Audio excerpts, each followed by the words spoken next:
Il-Ministru Għawdex Clint Camilleri nieda il-programm Summer in Gozo li inkludi kalendarju kulturali estensiv mifrux fuq 13 il-ġimgħa minn Lulju sa Settembru b'diversi attivitajiet madwar il-Gżira Awċija.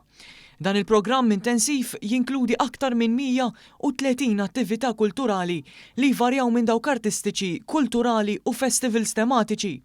Il-Ministru Clint Camilleri qal li s-settur turistiku f'Għawdex qed ikompli jgawdi minn tkabbir sostanzjali b'mod partikolari fix-xhur l-aktar frekwentati u xhieda ta' dan huma l-aħħar ċifri pubblikati mill-Uffiċċju Nazzjonali tal-Istatistika.